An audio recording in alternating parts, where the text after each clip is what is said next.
Hello again. I'm still doing a video blog just to see how it works. Again, this weekend it's been really snowy and I'm kind of stuck in the house with nothing else to do. So I figured it was a good chance to spend some Susan time at home, which I don't normally do, and do a video. Now, a lot of people can't understand why I would want to go out dressed as Susan. And it really is hard to explain. I mean, I like to go to Starbucks and work on my computer, do emails, surf the internet while I'm Susan. I could just as easily do it at home, but there's something about going to Starbucks and being Susan that I enjoy.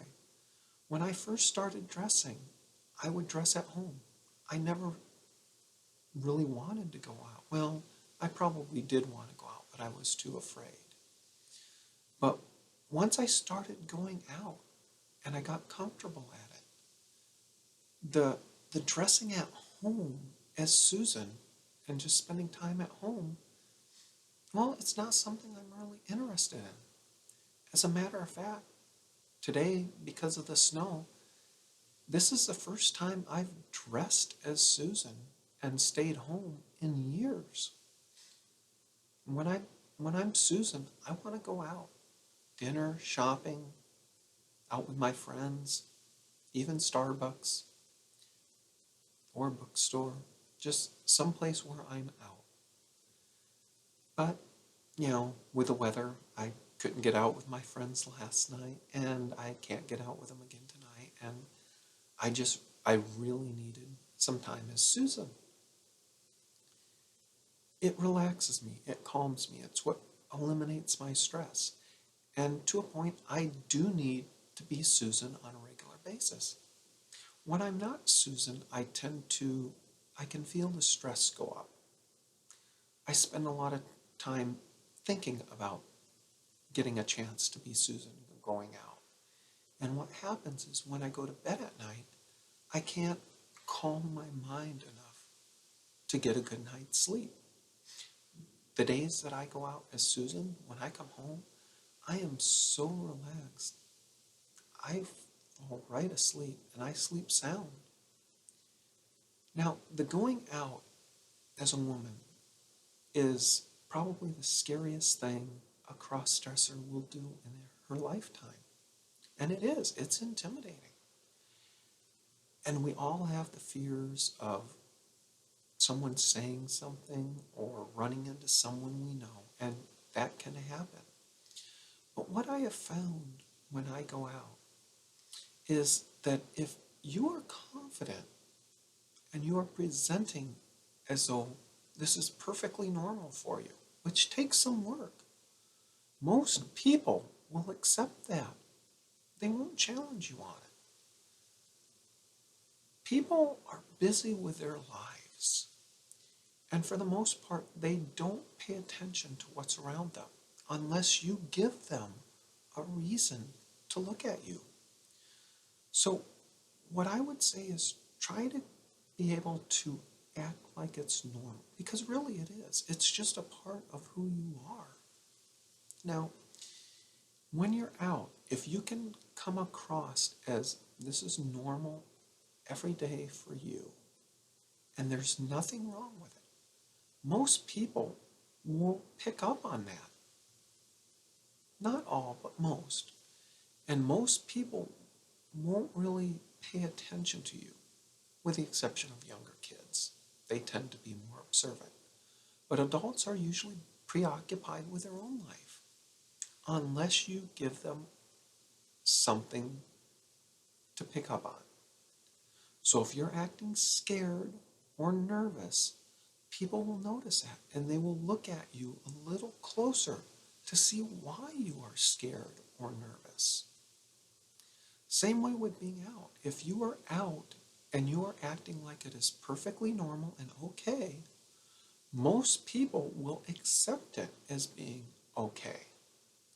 The issue comes when you are acting scared or like you are doing something you shouldn't be. Because if you come across that way, people will assume you are doing something you shouldn't be, and they are more likely to confront you. Using women's restrooms. It's something that every crossdresser has to decide for themselves. Some states have laws, some don't, and it really is probably the most intimidating, scary thing a crossdresser will face. But if you go in and act like it's perfectly okay, do what you have to, and leave, don't linger in there, most people probably won't say anything. Now, if you're looking around and acting strange and acting like you're doing something wrong, people will pick up on that too, and they will believe you are doing something wrong. And then they are more likely to confront you or say something to someone else. So really, you need to work on your self-confidence. You need to get in that state that this is who you are. It's part of you, and it's okay. There's nothing wrong with looking pretty, wearing a dress, wearing heels, wearing makeup. Half the population or more do it. You just need to figure out for yourself what makes you happy. And if going out is what you want, you can do it. I would also suggest trying to find a group or friends that you can hang out with. I have a wonderful group here in Portland called the Rose City Tea Girls. And we go out a couple times a week, every Friday, every Wednesday. And our group has grown in the last 6 years from 10 or 12 to almost 300. Now, not all of them go out on a regular basis, but we can have nights out where we'll have 30 girls out. And it's nice because you're not alone. Going someplace as a woman is scary.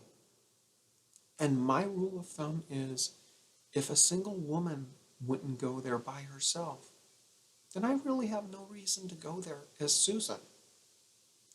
But if a single woman would go there and be comfortable, then I should be able to go there and be comfortable.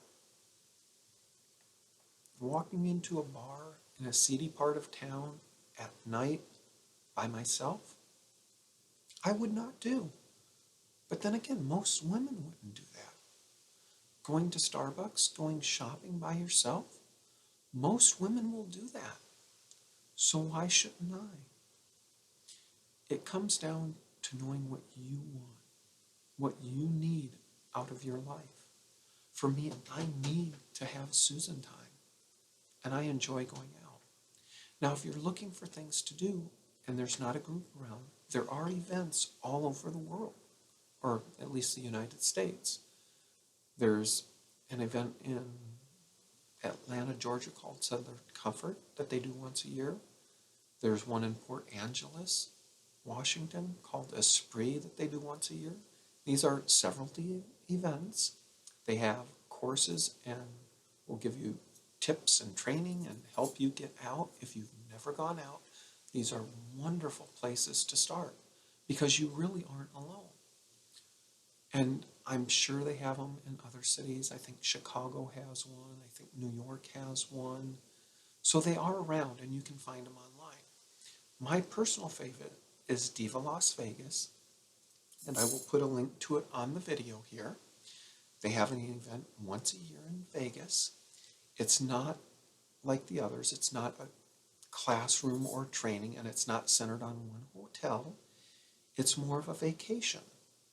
And they have events all over the city, and you sign up simply for what you want to do, and you pay your way.